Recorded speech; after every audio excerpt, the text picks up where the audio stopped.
All right. What up, y'all? It's Nasty Nate, and welcome back to the That Talk podcast, where we talk everything personal development. Today is a special day because we have our first guest on the podcast, Mrs. Nasty Nate, Mrs. That Wasn't Shit, Mrs. Why Not Me, my better half, Caliah.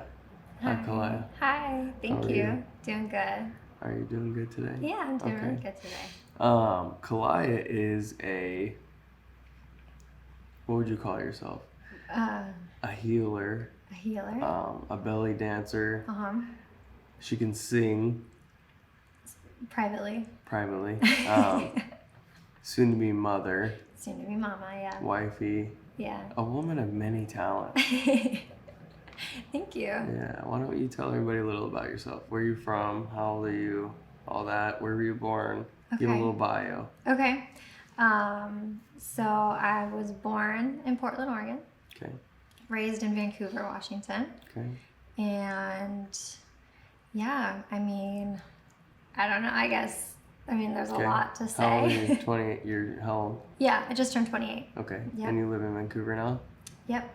Okay, so what it is are you doing right now? Like what is it? What is your mission? What are your goals? Like what do you have going on for yourself? That's a big question. Well, I think that a lot of things changed after the pandemic. Okay. So I was in mortgages, ended up getting laid off when the pandemic hit. And then I ended up getting pregnant. Oh, wow. Yeah, somebody knocked me up. Interesting. Oh, that's quite a surprise for you. It's okay. We I wouldn't call it like an accident because we had like talked about it, but it I don't think we didn't know that it was going to happen that fast. Okay. Yeah. So talk to me somebody. Talk to me a little bit about the pandemic. I know we talk about this a lot, but it's whether we want to or not, it's kind of a subject right now. I just kind of want to know your thoughts on it. The pandemic? Yeah. Like the coronavirus? Yes. Yikes. Okay. Well, I think this is honestly, I think it's a good conversation. Yeah. Yeah. Okay. Well, I think that my personal views on it and the research that I've done is we have a flu virus going around, and it's still sad because it's killed people, but it's killed as many people as the flu virus does every year. Gotcha. And I think it's odd that we've made a pandemic out of it. I do understand that it's worldwide, however. Yeah. But the flu is worldwide too. Certain flus, I guess. Okay. Not every flu goes to from. Okay. It's because it came. What they're saying is it came from China to here. and then it's all over the world. Right. So dangerous, but you feel like it's a little extreme. I think there's a bigger agenda with it for sure. Okay, what is that bigger agenda? Trying to get me killed. No, I'm trying to open up conversation. We already know they're listening anyways. So. Yeah. Well, researching as much as I've researched, especially about masks and everything, and how they're coming out with a vaccine.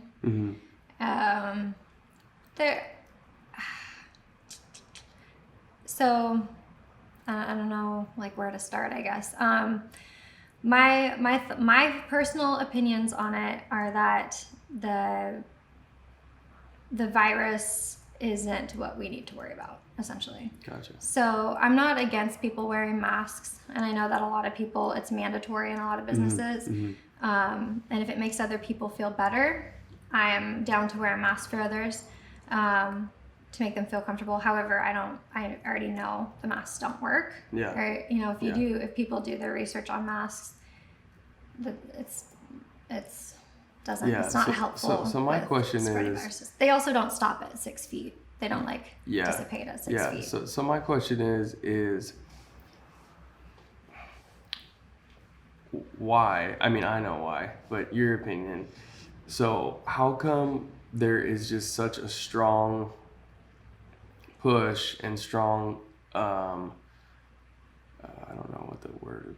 Fear factor. No, not the fear factor. Like basically like they're pushing this on us, but like just like this powerful like sense of like new knowing that the mask is the only safe thing to do, instead of telling us about how do you not get sick in general, Right. not even coronavirus, but how do you not get sick? Why is you boost your immune system. Most of the population not getting sick, and like how do you boost your immune system? Yeah, so it's like, to me, why all this is bullshit is because that hasn't even been a fucking conversation. Like, oh, hey, you know, a great precautionary would be to wear your mask, but also too, try this, and this. Yeah. Try going outside and going on a walk. Well, medications wouldn't be, I mean, if we got down to root causes instead of putting Band-Aids on things, like most medications, I'm not anti-Western medicine at all. I think it has its purpose. The way that it's been put to me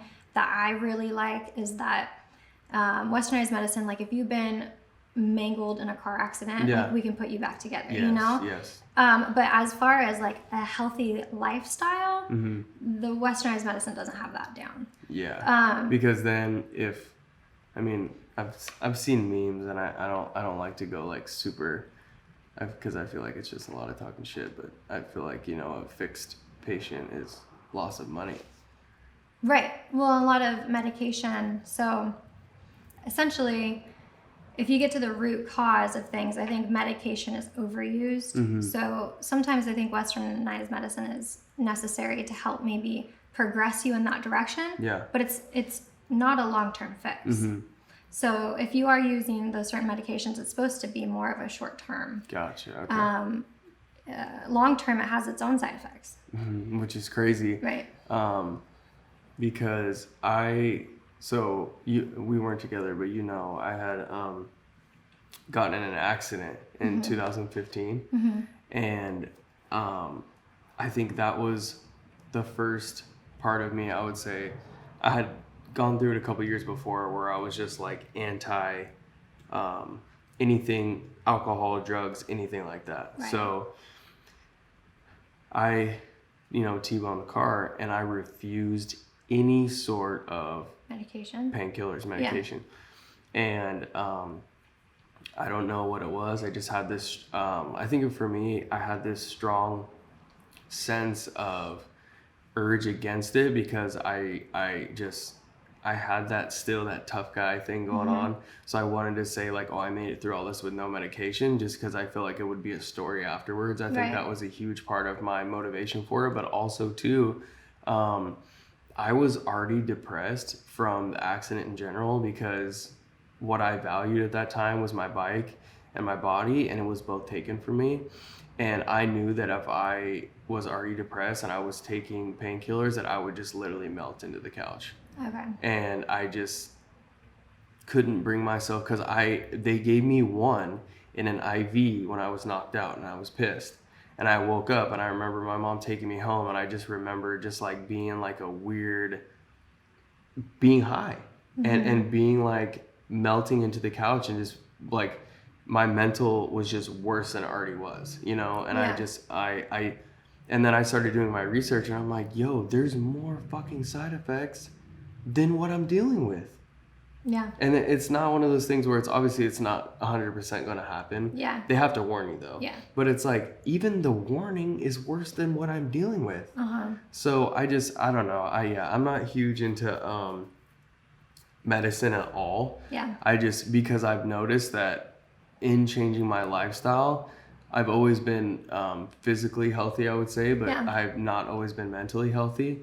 I would say that in changing my life, I've noticed that I literally don't need anything. See, I'm into medicine, and I think that I just think that we're too extreme with the way that we do it, especially like with the lifestyle and what you were talking about before with immunizations or just medication in general. A lot of the time you just go off of symptoms and side effects, right? Or not side effects, but just symptoms. Yeah. But a lot of the times they're medicating you based on those symptoms, but they don't actually usually have a root, right? Yeah. So I always tell people, like, if you're going to the doctor, like, be a toddler in the doctor's office. Like, just say why, and a good, like, That's why, a good you know. one. That's a good point. Yeah, like, okay, but why do I have this?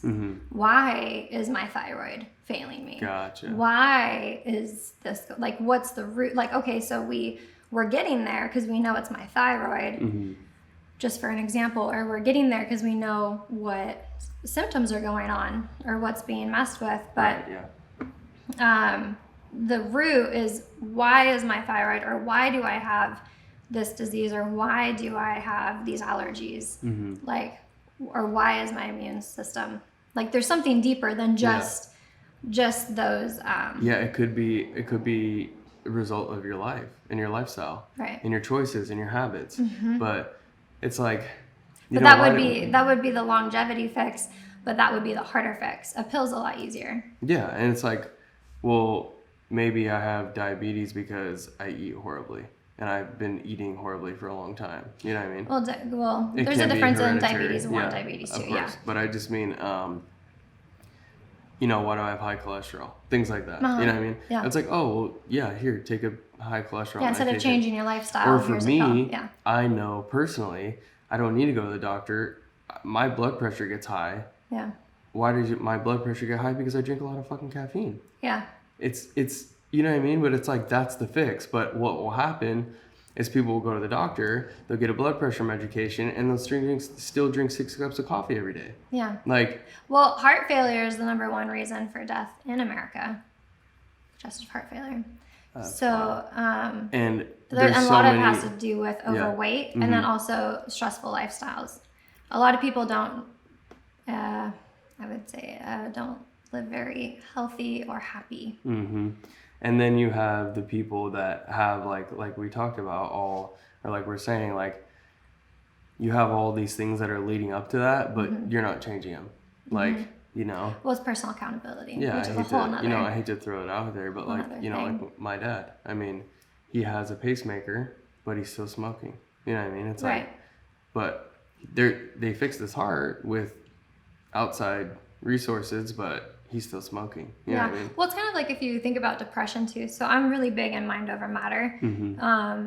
So when you think about depression, like, you could change your lifestyle, right? But if you're having the same thoughts every day, you're still going to fall into depression. I mean, it's even a study done, like, even if you're on depression medication, your biology in your brain is still going to eventually win over the medication. Yeah, so this is a very controversial topic, and I'm glad you brought it up, because coming from somebody, so not a lot of people know, but you know, obviously, I took antidepressants for is it 7 years? Like 7 years. Yeah. So before we get in this conversation, and there's, you know, anybody gets a bad taste in their mouth, you have somebody in this conversation that's been there and that has taken the medication, and it doesn't work. It doesn't. If you don't change your life, the medication will not work. I was just as unhappy as I was before I was taking the medication. Honestly, I think it was, to me anyways, now, you don't know during, but I think now, coming out the other side, I feel like I was worse, because it's more of a number. Yeah, exactly.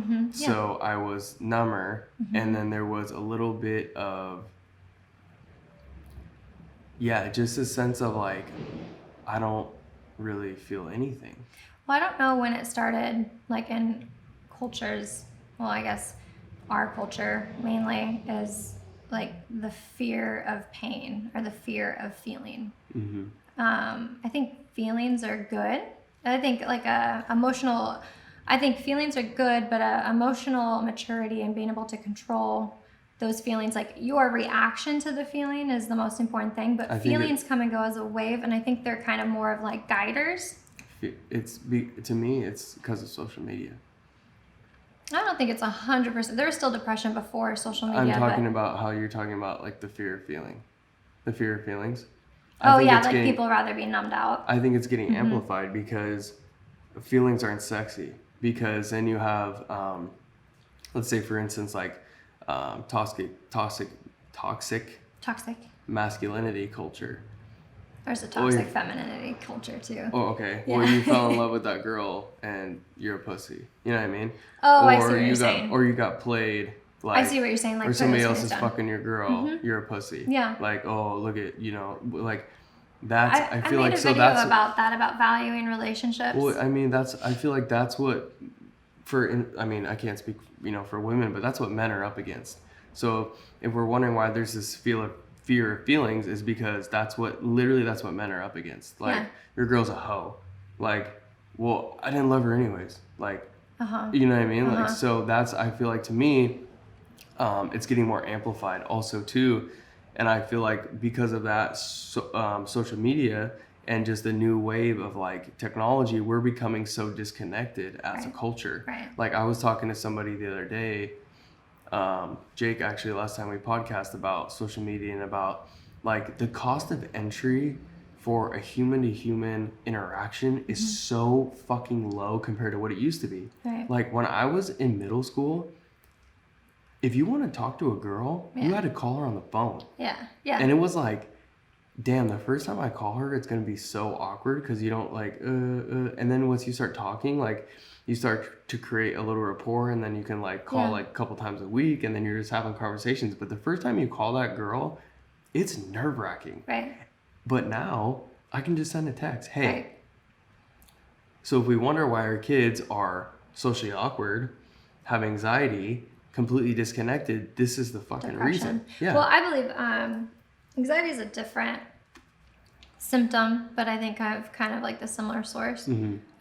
Depression, though, like for me, I firmly believe like depression stems from, and this is like where self-accountability really comes in, right? And it sounds really harsh, but it's not being grateful. So if you, there's no way you can be depressed and be grateful at the same time. There's absolutely no way. I like that. And a lot of the times the people who are, what was that saying that I heard? I don't remember who said it, but it was basically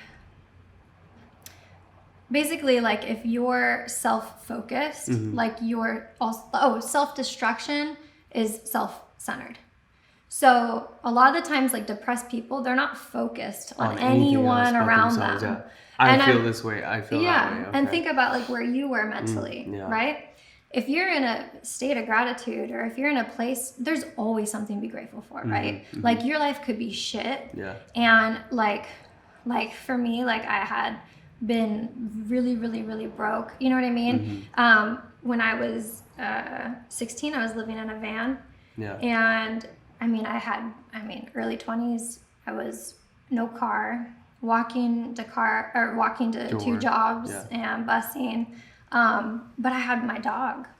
You know what I mean? Like I come home and I have this little dog. So I just think there's always like you can choose to see all the shit in your life, but there's always something that you could redirect your focus and be like, oh shit, you know what? Like I am depressed. Like my family has some shit going on, or this is going on, blah, blah, blah. But holy shit, I have food on the table. Yeah. Or I have this friend who's always there. So that's where I feel like too, the technology and the social media is driving that as well, because I feel like, so when we met, I was like that and you were not. Yeah. But you know what I honestly feel like the difference was life experience. Like you had gone out and not had food before. So when you had food, you were grateful. Everything was handed to me when I was younger. Right. And I don't mean it in a sense of like, I've never had any type of success handed to me, but food and money and things that people have to earn. Yeah. I didn't earn. So the lack of gratitude. Is something that is taught. Yeah. So you know what I mean? So I feel like the lack of gratitude was because appreciation, I feel like, can come from a mindset and a perspective, but I also feel like appreciation comes from when you did not have and now you do have. Well, I didn't actually really have anyone like sit me down and teach me that though. Do you understand what I'm saying though? Yeah. I don't think you need to be taught. I think if you don't have food and then you have it, you're like, wow, I have food. Oh, I see what you're saying. You understand? Just more of like the experience, not like somebody sitting down and talking to you I'm talking about the experience of I did not have it, now I do. Well, and I think that is like a lot of like the kids nowadays, a lot of the anxiety and depression is coming from an instant gratification mindset, or like I don't want to earn this, I just want it. And so and that's we value this stuff. We value the outcome, yes. but the outcome actually never brings you really any joy. Nope. It's who you become in the process. Right. Well, the process is the biggest thing. So a lot of the time, one of my favorite things that I've heard recently, and I think this was just like something I read online or something.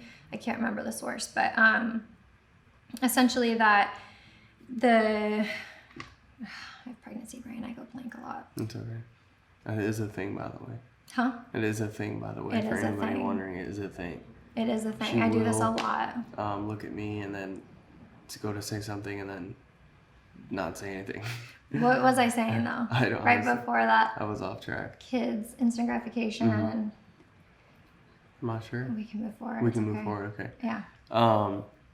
But I do honestly. What we were talking about was the process, and I remember watching. Yes. Thank you. Process.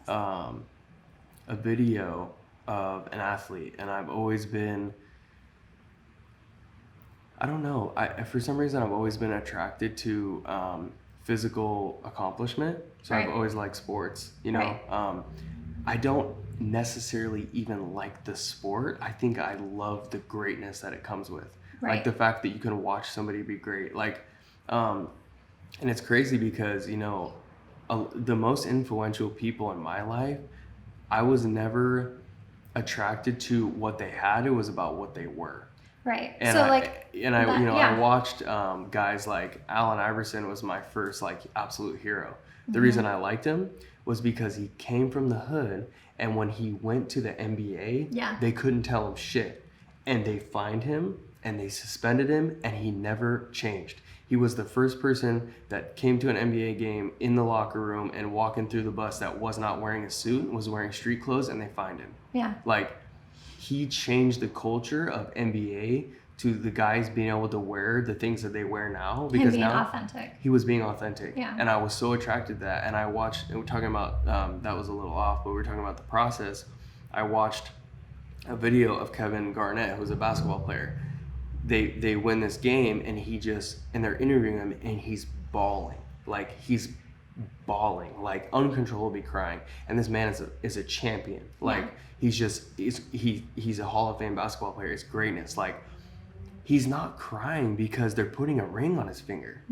He's crying because everything that he went through in the process. Like, I feel like when you get to the end, you only care about what you only glorify what you don't have. Well, and we're designed to always constantly evolve. So even when we get there is no when I get here. Yes. Because when you get there, you're gonna want to go further. Exactly. So that's what I was saying. We only glorify what we don't have. Yeah. Like, money is only important to us because a lot of us don't have it. We don't have the money that we want. So I remembered what I was gonna say, that the gal that I had saw the article of basically was saying, like, to anyone who's like, I don't know what to do with my life. Like, there's like, you know, I have like 10 things that I really love and enjoy, or, you know, like, I would love to learn all these different things, right? And she said, whatever you're glorifying, like, the outcome of, but you don't like the process of, don't do that. If you love the process of it, pick that, do that, and the outcome will come. But basically, a lot of people go for the outcome and hate the process, and then that's how you live a miserable life, because you're not in a good process. And that's how I feel like you also you wonder how these people that do have money, but they resent their job. There's a time, and I think that's what should be really important, is like, people should strive to be in a grateful mindset, happy mindset. Like, there are people out there, billion and millionaires, who kill themselves, who we see it, who don't have all their needs met. Okay, they have money, but they're shit at relationships. Like, in my book, like, you're not winning if you're not winning in all aspects of life, not just a financial standpoint. All your most important aspects of life need to be, like, right in a row. So like, where you, like, or have like discrepancies, you either need to mash the gas in some place or put on the brakes in another place. Or like the fact that like us as a society glorify people with millions of dollars, but they're not healthy or happy. To me, I want to applaud the man who's working, maybe only making $50,000 a year, but he loves his fucking job, and he's a great husband, and he's a provider for his family, and he's happy. That should be more. Those men should be more glorified than a man who's mentally unhappy, sleeping with a bunch of women, isn't emotionally in a good place, but has a lot of money. So real quick before you move forward, I want to say the reason that, and I think this is a topic all in itself, but why those things are glorified is because those things are what sell. So the guy, so you know, what do they do when they, let's just use a watch for example. What do they do when they do a watch advertisement? You know what I mean? They get a tall, muscular, good-looking man. They put him in a watch. They put him in a suit, and they put women around him. Like that sells. So this is what young kids are chasing. That's what I was chasing. Like you want money, respect, and women, and materials because that's what looks like you're gonna be externally led if you're not internally led. Very true. So there's self-accountability. Yeah. So like as much as we could say, well, oh God, the media, and oh God, this, and oh God, my eyes, like it's like at the same time, it's like really whatever external is going around you really doesn't matter. When you really dig deep into it, your internal self-drive and what your focus is. You have to validate yourself from the most powerful thing. Yeah. But my biggest thing is like you can change the external. It's not going to change you. There's so many people out there who are like, once I get this woman, once I get this job, once I get this money, it's always once I win. Yeah, happiness is in the present. Happiness is right now. Well, and it's also like it's an internal job. Yeah, it's not, so when you go external, or when you're focused external, you're led external, right? Yep. So when you go inward though and start to realize that your happiness and these things are your responsibility, as much as like that sounds harsh, at the same time, like any external can fix. Like you see these people who get the woman, who get the job, who get the money, they're still not happy. Yeah. So before you keep going on that trail, why don't we just be, transparent, and why don't we just break me apart? I mean, break you apart? Yeah. What do you mean? I mean, we could just use me as a subject. I mean, like when we met. Oh, because that's what you were doing? Yeah. So when we met, that was my life. I had the things that I wanted, I had 2 bikes, sometimes 3. I had girls. I was making a lot of money. Yeah. But I was so unhappy. Yeah. And I'll never forget the time we were working together at a restaurant, and I'll never forget one of the times that I had made some like snide comment to you about there's a lot of those. Me being the shit or something stupid. Yeah. And you were like, you do all this because you're unhappy, right? And I was like, oh, this bitch doesn't know what she's talking about. Like, she doesn't know shit, Like, she don't know me, that like toxic masculine flex, like, oh, fuck you, like, I got this, and I've got this, and I've got money, and blah, blah. It's like, but why was I mad?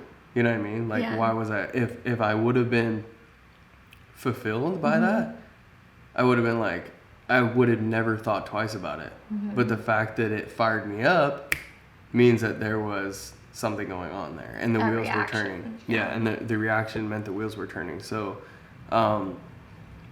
that was a huge battle for us, just because when people are so set in their ways and they don't want to take accountability, like you were talking about, me being that, well, you were that man that we were talking about that was led externally and validated externally. And the problem with that is that all those things can be taken away. The only thing 1000%. That's what people don't understand. And I learned that. Yeah. But the only thing that cannot be taken away, what I've learned, is when I made up that quote, a man is defined when he has nothing, when there's nothing in it for him, and when no one is around. 100%, yeah. Those are the only things that I personally feel like you know, who can you, like, and I hate to use the example because I feel like it's not a good example, but it is, like, when you're in jail, which is where I've been, like, that's the perfect thing because the only thing that you're validated by is your character. Yeah. Like, there's no other place that you can go where, bro, they don't know you. Yeah. Like, unless you're in a gang or unless you're involved in, like, the drug trade, like, you're just a regular ass dude and you run from the cops on your bike and you're in jail, nobody gives a fuck about who you are. Right. Like, Right. nobody cares. Right. And at this point, when you're in an accident, you can even defend yourself if you wanted to. Yeah. Well, and that's the biggest thing. Like, there's, like you said, like, accidents can happen. Your body can be torn off of you. Like, who you are at the end of the day, like, if your arm gets torn off or your leg gets torn off. So like, who are you if you cannot maintain the reputation that you've built? Right. And the things or the that you external have. things that you have. Yeah, right. and if you can't continue to pay for the stuff that you have, who are you? Mm-hmm. Like, if they take that away. That's why I wonder, you know, and I feel like not a lot of people think about this because we don't ask enough questions. No. But, like, these people that we glorify, who are they if we took that shit away from them? Right. Like, there's very few people, I feel like, right now, celebrities and, like, musicians and stuff that are really speaking, like, true shit. Like, I really like very, very few. I really like the fact that J. Cole sold his car. Yeah. Like, but the problem is like, you know, his lyrics and his music is still glorified, but we push all that shit to the side. We way over glorify famous people. And the thing is that, like, a lot of shit's coming out right now. Mm-hmm. A lot of shit's coming out right now. A lot of shit's getting uncovered. Mm-hmm. And the thing is like, with celebrities, there's a reason that they're the face. Mm-hmm. There's a reason okay. they get paid to be the face, Mm-hmm. be the, and that's the thing. Like, when I talk about, you know, there's a lot of people out here who will sell their soul for money or sell their soul for sure. fame or sell their soul. And I don't even mean, like, you don't even need to sit down and have, like, a spiritual, like, one-on-one with the devil to sell your soul. What I mean by selling your soul is you go against what you believe, your character and Yeah. your beliefs to do something for money or do something for that. And that happens and we've actually kind of glorified that in a way of, like, this whole movement of, and don't get me wrong, like, I'm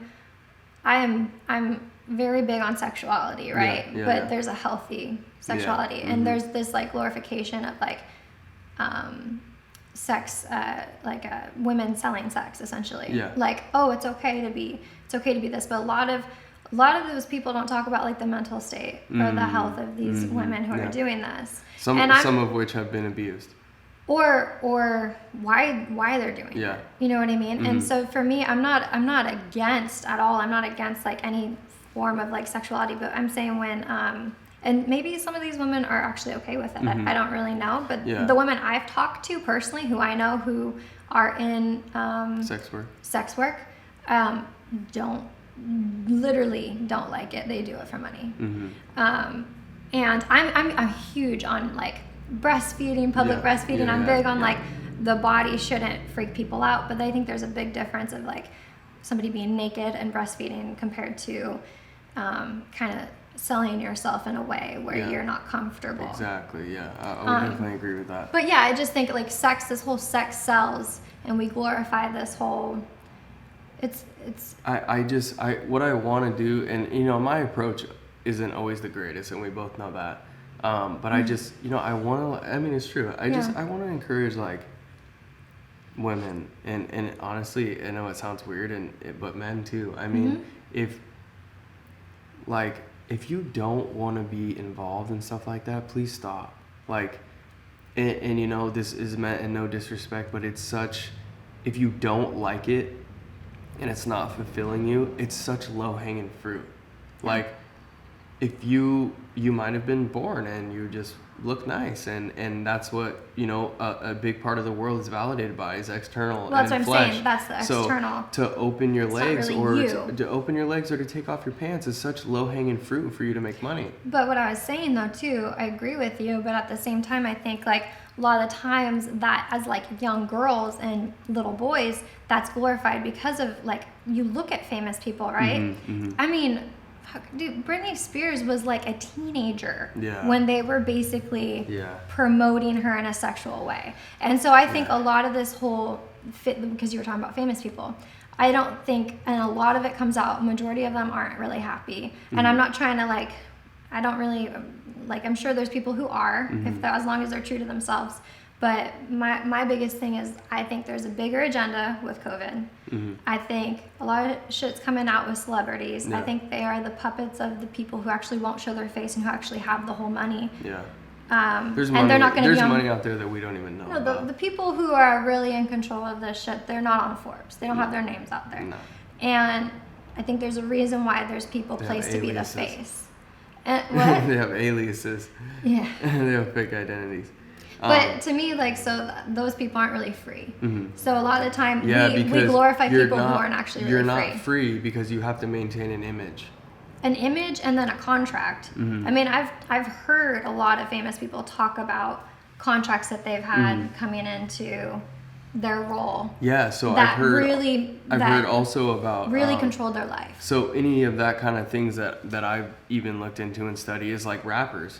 Yeah. Like, so they don't, so a lot of them like don't own the rights to their music. Nope. Like, you know, stuff like that. And that's why you hear that I hear, you know, until I really dove into it and studied it, when you hear about dudes talking about they want to go independent. But that's and then way they harder. and they make Yeah. it and people go, and I'm like, why is that a big, what is independent? Like, why is that such a big way deal? harder. Because nobody co-signed you. Nobody. Like, Yeah. didn't that one wasn't he independent? That's why I liked him Yeah. so much. Yeah, and he did not he care. was He was huge. totally. Yeah. He was a huge I didn't movement. even really know who he was until you showed him to me. And Yeah. his like, he had millions and millions and millions and crazy amount of millions of views on YouTube. Well, because he was also the type of person who could say whatever he wanted. Yeah, and he could and- be 100% exactly, yeah. authentic. Some of his And it's music is really dark. Yeah, it's crazy. but- You know, like when you talk about like that freedom, like there's a sense of financial freedom that can come with that, but it's also a sense of, hey, so you posted that thing on Instagram yesterday. I think we're gonna have to take that down.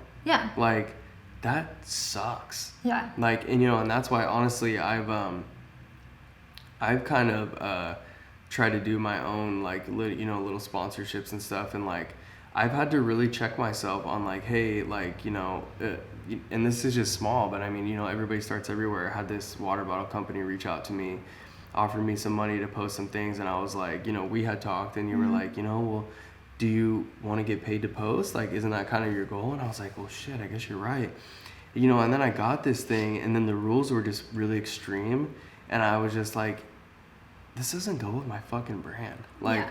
what am I doing? Brand Like, myself, I almost went through with it, and I was like, man, I can't do this shit. Well, Like, I think the biggest rewards are when you stay true to yourself. Yeah. Like, look at Denzel Washington. He gave up. millions. I don't think it was millions, Was but it? it was a big, because It he was a was chunk. he was starting Oh, out. yeah, It was okay, like okay, yeah, it was a big 400,000 or chunk, yeah. something like that. Like, it was a good chunk of money, but he didn't believe in the role. He didn't like the role, So he and he didn't- didn't yeah, want he to didn't play pursue it. that. Yeah, he didn't want to give that character. Like, Yeah. he didn't want to be that character. Right. And he said no to it because he didn't believe in it. Right. And the next role he got was worth millions. Mm-hmm. Like, he cashed out on that one. So I just think, like, staying true to yourself. Staying like, true to yourself, yeah. but a lot of people, like, you flash, and that's Yeah, the biggest thing. it Ed was- Milet, what I really like about him is he says, you can't beat me, you won't ever beat me, because I will never sell out. Mm-hmm. You can't beat me because you can't flash any kind of money in front of my face, and I will never bend. That's what Which yeah, is E.T. dope. talks about Like, that type too. of character Yeah, is dope. E.T. talks about that too. He always talks about you can't give me something I don't want. Yeah. Like, you can't flash something at me I don't want. Like, I Yeah. know what I want, and you know, and that's why I think Or it's- I know what I'm worth. and see, and that's I know what I'm worth. Yeah, and I feel Yeah. like that's also too, like, I think what people what's going on right now is huge with, you know, external validation, and also being validated by others, and also being put down by others. Like, I think people think like one form of an offer to success, and then if there's stipulations, that's like the end of the world. You know what I mean? Like, so how, you know, E.T. refuses to dress up. Yeah. He refuses not to wear a hoodie or a t-shirt and jeans and Jordans. Like, he didn't go like, well, success doesn't exist because one person told me I needed to wear a suit. Yeah. And I feel like that's what happens with people is they get into this thing, they get a job offer, and the job offer requires a certain thing that they're not okay with. Yeah. And then they go, oh, fuck. And then they ruin that business and they post something on Instagram and Facebook and they're sexist or they're racist. It's like, bro, that wasn't for you. Yeah. And I love this quote, and I can't remember where I read it, but it says, I might have even made it up in my head, honestly, I'm not sure. But it goes like, you can't mess up something that is for you. No, I've seen that you before. can't mess up something that is for you. Like, if something is designed and destined for you, you cannot mess it up. Yeah. Like, and it's crazy because, you know, I changed my perspective on that because it opened up my mind. You know, you know me, like, I'm always like banging my head against the wall, like, gotta grind, like, you know, video games are for douchebags. And then, you know, we were looking at that YouTube list of most millionaire YouTubers, and this dude is making $28 million a year playing video games on YouTube. And I'm like,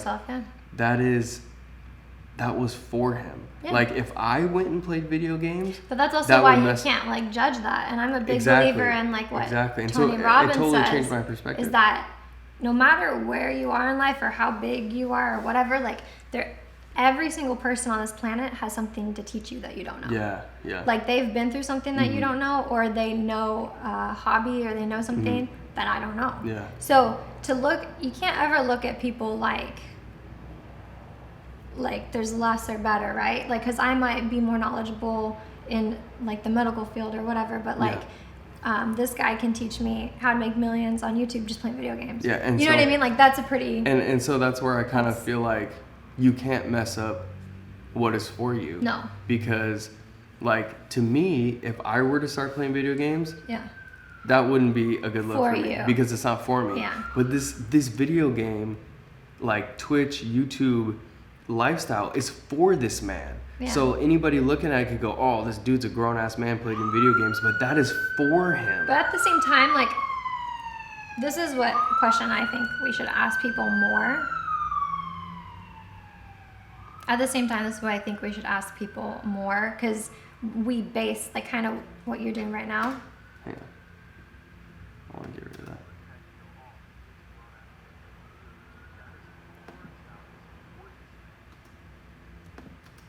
It's not that far back.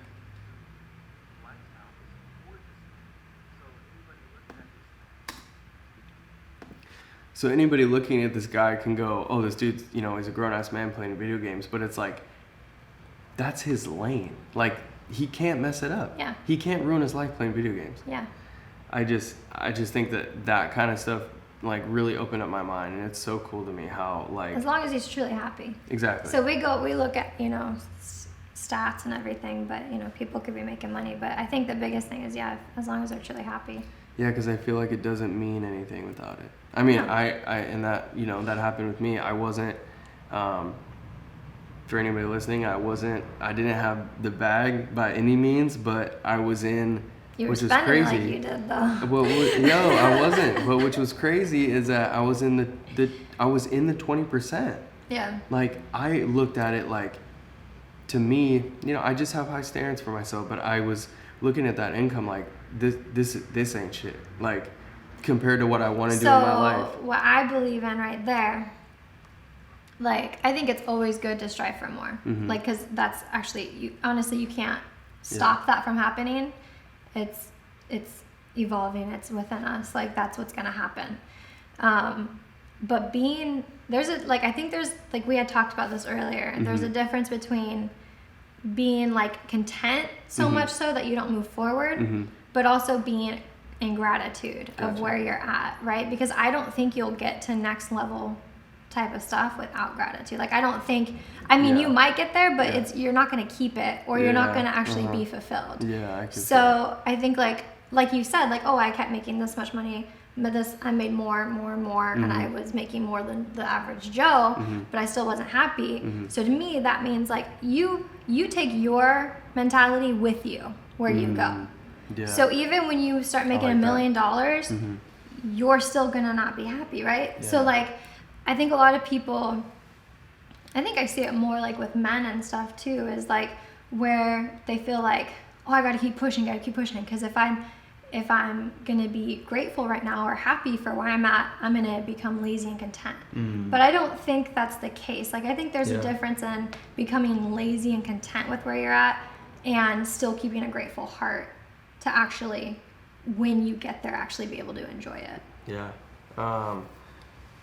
Yeah, I agree, because like I said, I feel like that happened to me. Yeah. I mean, I totally, like I said, I Googled it and I was like, I feel like what I'm making's not shit, but I was in the 20%. Yeah. Like, 80% of America was making less money than me, and I didn't even think it was that much.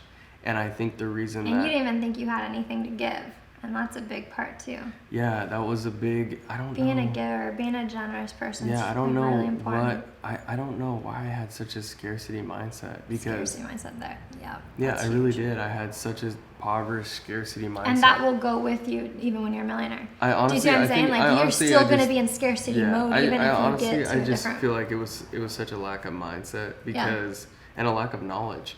I mean, really, that year, that was the year that I should have brought property. Right. I mean, right. I would have been improved, like, no doubt. If you had a different mindset, I think you would have done a lot more with yourself. But it's that like I could have invested so much in myself. Yeah. So I've been really, really poor. So there's like 3 classes, I think they say in like psychology of, there's a poor, like poor mindset, you know, which is like a lot of people, you're in survival mode essentially. Like, I'll have to steal my food if I have to, right? And then you have the middle class mindset, which is the average Joe who's making pretty decent money. He can take care of his family, but he saves money, right? So it's still kind of a scarcity mode because you're still like kind of hoarding. Like, I'm gonna save money. Yeah, because you're almost expecting like a rainy day. Yeah, because you know what you have. Right. And you are, what if something happens? Right, and then there's the rich man's mindset, which is moving money, being able to move money, and also like you're gonna lose money with moving money, but you're gonna also make more on top of it. So that you can't have a scarcity mode with a rich mindset, and that's something that I'm personally studying and not really good at because I went from poor mindset to middle class, basically poor income to middle class income, to now learning this next level, right? Which isn't really, especially if you come from like a poor or middle class family, it's not really taught. This is like this is self-education. I didn't know anything about that. Yeah, no, nor do I. Nobody talked, and you know what's crazy is like, you know, again, anybody listening, no disrespect, but I mean, nobody talks about money in my family. Like, I have a conversation with somebody in my family the other day, and it was just like, you know, it's just not something you really talk about. It's like, well, how the fuck are we supposed to learn about it then? Well, how are we supposed to have it? All the uncomfortable conversations should be had. And I don't sex think it's conversations, financial conversations. Most people do, is what I'm saying. So, you know, because they've been taught, like, oh, don't talk about that. That's not something you talk about. You know what I mean? Like, but you can't get better if you don't, like... Exactly. Yeah. So... I think that that's a nugget right there, because I feel like that can apply to in so many different aspects of your life. Like, if you don't know, you can't get better. Like, I didn't know any different when I was like depressed. I didn't know any different. There's an option to change this? Like, because, you know, no disrespect, but you know, my parents weren't really into self-development. Yeah. Like, my mom is very, very, very, very spiritual, but I just on like the deep connection level that I needed, I just don't think she was deep enough. You know what I mean? Mm-hmm. I think now I actually like her delivery more because I've already been through it. But I think what I needed from you and what happened when changed with me and you is that I needed somebody to explain it to me. Like, my mom was like, hey, you know, like, it's time to get up. Let's you know, it's everything's gonna be okay. Like, let's pull up your bootstraps. Yeah. And I'm like, what do you know? And I'm just, again, all worked up because I need an explanation. And I think the way that what helped with you and me now is that, and before, is that deep explanation that you were able to give me. Yeah, like, but it's also not. The reality can come off harsh, and people can feel personally attacked. And that was the thing with our relationship. Like, that's why it didn't succeed in the beginning, was because my truth to you took as a personal attack in the beginning. Exactly. And most people will. And I talked about this in a podcast before in one of my episodes. I can't remember which one it was. Go back and listen to all the episodes. You can find out which one it was.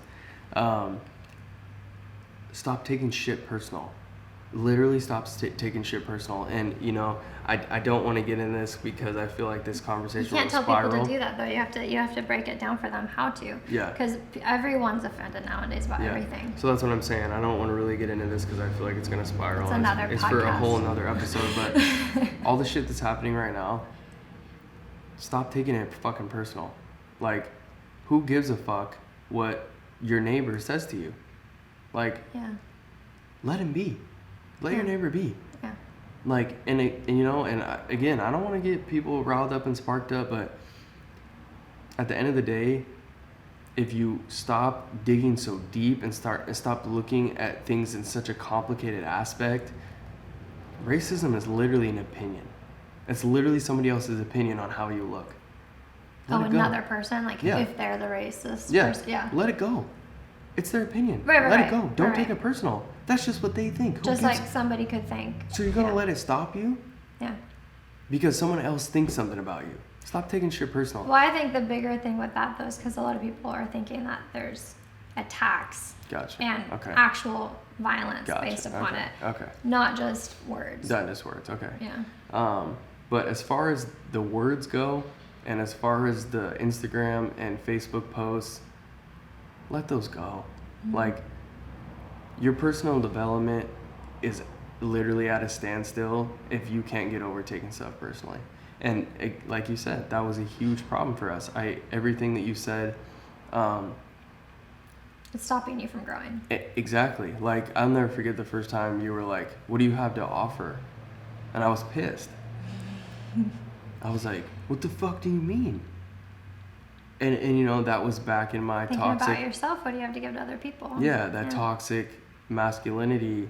Like, oh, I'm not about to let a bitch talk to me like that. Like, dude, what the fuck? I think a big mindset shift is a lot of people, because I was in a victim mentality when I was like late teens, when I was like taking care of myself. Essentially, I was like, oh, why didn't my family do this? Why is no one helping me? Why is blah blah blah? The right? Victim mentality. Yeah, victim mentality. But when you stop to like realize that basically, I'm focused so externally on what everyone else is doing, but I'm not even doing anything for myself, and I'm not even doing anything for anyone else. That's the be what you say you want. You want a good partner? Be a fucking good partner. Yeah. You want good workers around you? Be a good worker. Yeah. Like, you want good children?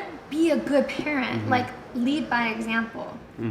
So my biggest thing is, like, a lot of people with that victim mentality are putting all the blame on everyone else. Well, my family should have. Well, this should have happened. Well, I couldn't go to school because I couldn't afford it. So now what can you do about it? Blah, blah, blah. Right. So you can literally stay there, or you could say, fuck, well, how can I be better? And how can I be better to other people, right? See, what I like to use this analogy is, like, at the end of the day, when it's all said and done and they wrap you up, and there's only one name on the tombstone. Yeah. Like, and it's yours. Yeah. They don't put your mom's name on there. They don't put your dad's name on there. They don't put your brother's name on there. They don't put your boss's name on there. They don't put your cousin's name on there. They don't put the guy next door's name on there. It's your fucking life, and it's your responsibility. Accountability, responsibility actually equals power and freedom. Yeah, that's how. So if you take that on, that's how you can't tell me shit. Yeah. Is if I'm accountable for myself. Yeah. But if you tell me something and I get offended by it and it controls me, now you have control of me. That's when there's no power. Yeah. Because I change what I'm doing based upon what you think or what you're saying. Or if you can be led by that external, or if you can be basically give the power away to, like, my parents, money, whatever somebody did for me. Like, I'm basically giving my power away, saying that you didn't do this, this, and this, and this, and this, and this. That's why I'm not happy. But if we could actually take that back, that's where the power and freedom actually lies, where we can actually start making those choices. I agree. Yeah, I feel like that was just so big for us. The only reason I say us is because it was big for me, and I is what was stopping us. Yeah. And I feel like my whole life changed when I started taking responsibility. Like it's huge. Because it's one of those things. Is like, I heard this quote. I think I don't know if it's a military quote or something. I heard it, and it was, and it said, "If not now, when? And if not us, who?" Well, yeah. If not us, who? Bro, if not who, then you. Like, if you're out there right now and you're waiting to do something, you're waiting for somebody to come along and help you, you're waiting, like your life is passing you by, it is your responsibility to get up and get going. Yeah. It is your responsibility to take control of your life. Like, if anything that has ever happened to you that was out of your control, that somebody took advantage of you, or somebody, you were in a car crash and there was something that literally that you did not bring upon yourself. Well, we can talk about healing traumas. Yeah, I mean, if nobody's told you, I'm sorry that happened to you, but that can be the best part of the story. Like, that can be the best part of your story. You have to change your narrative. Yeah. You have to, but that goes into what I work on, shadow work and healing traumas. You do have to, you can't just stuff it down and then be like, well, it made me better, move forward. Yeah. You got to actually do the work and actually change the story and the narrative in your mind of going back to that place. And this is something we could talk about another time, but to actually heal traumas and actually be able to move forward from them. Okay, so if you could give somebody a breakdown, how to change the narrative and story, I would say kind of give me... That's a whole nother... Well, we're getting a little bit high on time, so why don't we wrap it up there? Why don't you give kind of how you helped me? Like, give somebody like a short little, if you're somebody like me, I can give you that breakdown real quick. That was a victim, that it was never, my life was always somebody else's fault. It was always my boss's fault. It was always my parents' fault. It was always Caliah's fault. It was always, the weather's fault, why I didn't have what I wanted and why I was unhappy. And like, you helped me. Like, I firmly give you a lot of credit, and I'm very grateful for you, because I wouldn't be who I am right now if it weren't for you. So kind of just get like a short little breakdown on how, any listeners out there can kind of, I feel like you articulate things way better than I do. I feel like since I've come out the other side, I have my mix between you, and my spiritual side kind of with you. And I also have like my me side. So I'm like, get the fuck over it, because that's what worked for me. After I got over, now I feel like I'm able to do that because I was over that sensitive part where you were like, like, hey, let's kind of start working on this. And I was like, oh, God, you're such a bitch. Like, you're so rude. You're so mean. And like, now that I take things a lot less personal. I'm like, okay, Nate, like, it's all good, bro. But like, let's move on. Get the fuck over it. Let's move on. Let's move forward. Like, I'm a lot less sensitive than I used to be. Right. And I think like being empathetic, because like that whole thing we say, like, give people as much grace as you needed. That's a huge thing. So like, you can be honest with someone without having a harsh opinion towards what they're doing. Okay. Or being like, there's a way to bring truth to people without being like an asshole about like that truth. You know what I mean? Like, you don't have to make like... It's all in the delivery, I feel like. Right. And it's like, be graceful with it. Like, it's like, you're on this path for a reason. There's no there's no mistakes, there's just learning. There's just lessons. There's no mistakes. So what I would tell people is like the same thing. Like, I was in that mentality when I was younger of, well, like, fuck, I don't have any money, and like, why isn't my family not helping me? Why is blah, blah, blah, right? And then I started to realize, like, I was doing my own self-education and learning about money, and I still was taking that mindset with me, like, oh, my family should still blah, blah. And I had to wake up one day and be like, oh, shit, maybe I'm the one who's going to help my family. Maybe I'm the one who's going to teach my family these things. Like instead of being the person who's like wanting someone to do that, like if I could actually take this on and the responsibility of this, I could actually be the one who stops generational curses. And that's a beautiful thing. Being able to stop family traumas and traditions that are unhealthy, being able to be that person who stops that is a lot of power. And that is, you know, to see that actually as more of like a wonderful thing instead of like this, like, oh God, why me? Yeah. But well, I think, to be honest, I think there's like, now that I've gained that perspective that you're talking about right now, right. I see it. It's a pride thing.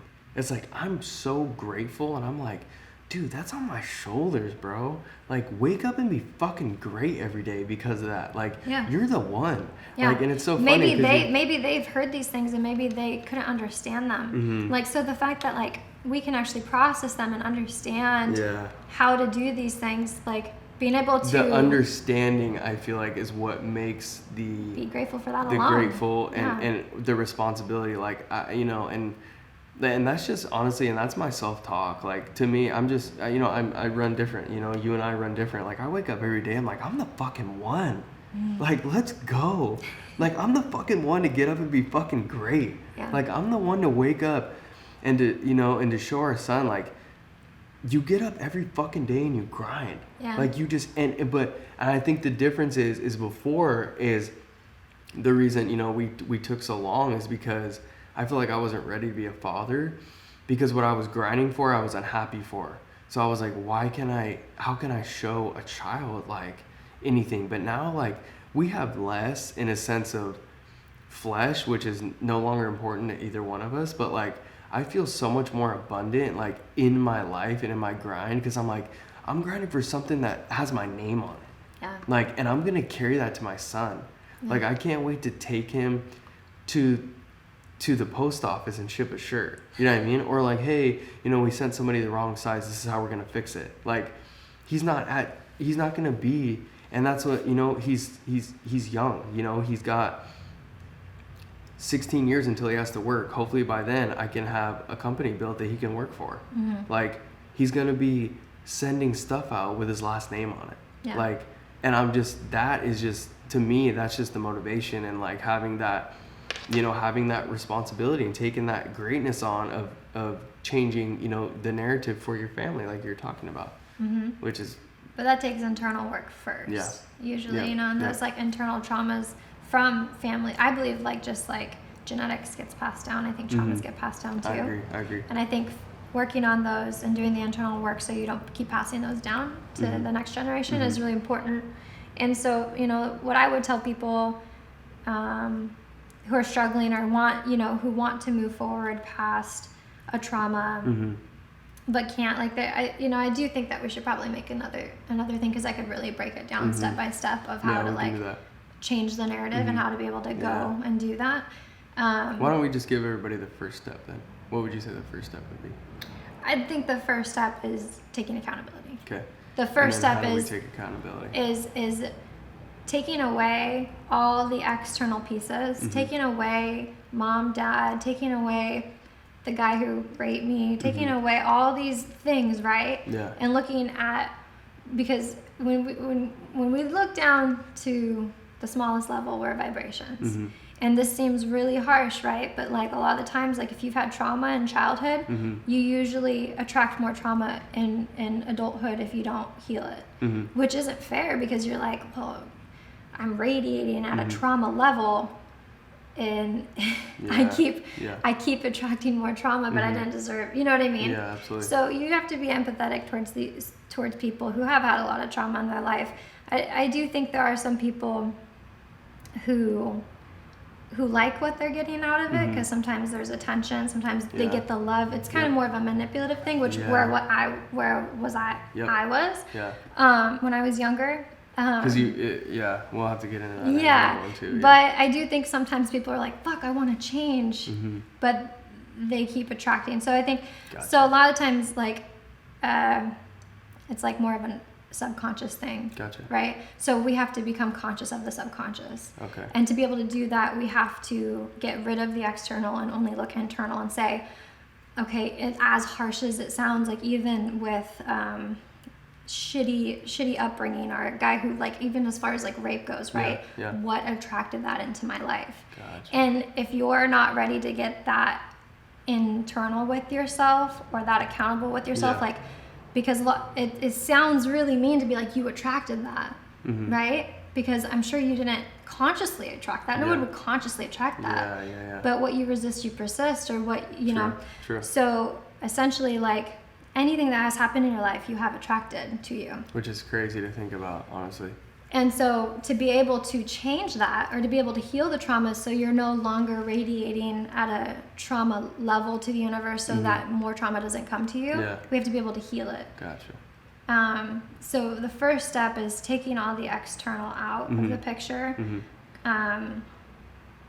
You know, I think the internal is the most important before we work on, like, forgiveness of who did what. Because don't get me wrong, do not get me wrong. As much as we take internal accountability, I'm not saying whatever behavior was done by another person to you is acceptable. Gotcha. Okay. I'm not saying that.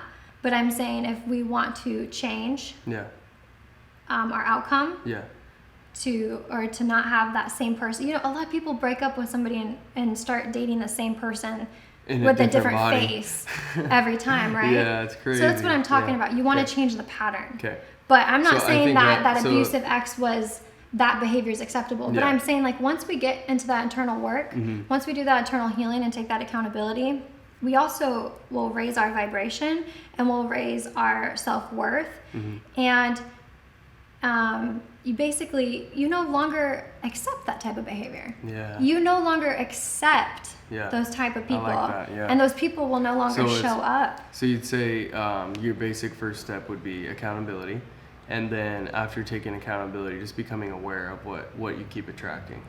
Yeah, well, that I would say awareness. So bringing, like, the subconscious conscious. Gotcha. So awareness is the first step of, like, okay, well, who hurt me, right? Okay. Who am I still blaming for my life to change? And then going internal and saying, where am I? What's being repeated essentially in my life? Gotcha. Okay. And then where can I make that change, or what do I want to change? And then where can we make that change? We have to go internal with it, and instead of saying, I had no money, I couldn't go to college, like, or my parents didn't help me financially, or whatever because we're gonna say. I think the whole victim mentality is really, really, really, really bad and really dangerous to get into, because victim means I have no control. I wouldn't say it's bad, because it's a step, right? So, like, you have to live that experience. But what I say is... it's dangerous, It's dangerous because of the fact that the victim says, I have no control, I can't change, when in all reality, you can. And then it says, the external contradicts me so much, and my happiness and my power. And controls me completely. Yeah, and it also says, like, it took everyone else away. needs to walk on eggshells to make me happy. And essentially, you're never actually going to reach true fulfillment by, like, even in our relationship, like, if I put, there's a difference between standards and expectations, right? So expectations would be, I expect Nate to make me happy every day. And our relationship's going to fail because I would be putting my responsibility and my happiness on you. Standards are completely different. Like, if you treat me like shit, or if you're cheating or whatever, that to me isn't like an expectation. That to me is like, this is my standard and this is how I'm going to be treated. So, like, we're allowed to have standards, but expectations get really dangerous. And I think raising your standard is important, but taking expectations off of others and putting it onto you is where you're going to find true happiness. Because even in those days, like, where we're not vibing or clicking, I still, if I have a need that needs to be met, I need to do that. It's up to me to do that. Otherwise, I'm going to keep blaming you, resenting you, and at the end of the day, I'm still going to be unhappy. Because it's your responsibility. So what's the point? Like, if I'm like, if I want that need to be met, then I'm going to get it met. Like, if I'm like, you won't rub my shoulders today, I'm going to go get a massage. Instead of being like, oh, he's not. Guy, he's a piece of shit. Right. Yeah, because that's what we do. I feel like that's But then I would still talk to you and be like, hey, you need to rub my shoulders more. I feel like that's a perfect spot to wrap it up. So I feel like we had so many nuggets we could have gone off and like done like 5 different podcasts. But yeah, we're gonna There's wrap it a lot up in here on the episode of the That Talk podcast with our first guest, Caliah Denon. Yeah. These are going to be posted on YouTube, on Nasty Nate on YouTube. So if something resonated you within this episode, please drop a comment. You know, people in relationships, if you guys like stuff like this, we're going to keep doing this on a consistent basis. The podcast, That Talk, we're not big enough yet. So if you type in That Talk, we're not going to pop up. You have to type in my name. And my name is Nate Tansman. You can find me on Instagram at Nasty Nate Jr. Hit me up, send me a message. I'm most active on there. If you need the spelling of my name, if you even want me to send you the podcast link, I will personally send it to you if you hit me up on Instagram. Where can we find you, Caliah? Right now I just have an Instagram. Okay, Little Instagram. Mommy Instagram that I'm doing. And what is it? Caliah G Papaya. Okay. Caliah _G _Papaya. Okay, cool. So Papaya. yeah. So hit us up on Instagram, fellas, ladies. If you have any questions about kind of the things that we talked about, if you're having trouble with your man, hit me or hit up Caliah. We're more than willing to try to help you. We're not perfect by any means, but we're on our way, and it's been, you know, a battle for us. And I feel like we like our process. We like our process, Yeah. and we're finally actually kind of seeing a little bit of progress, and we're actually seeing the light at the end of the tunnel. And honestly, it's like it's not about the outcome. It's not about the outcome, and even This is a I feel like forever even in our struggles, I feel like lately, and even in our times where we've been butting heads and we've had disagreements, they last so much less time than they used to, and we come out so much stronger in the end. So, like I said, these episodes are going to be on YouTube. They're going to be on Spotify, Apple Music. If you need me to send the link, let me know, and we will see you guys in the next one.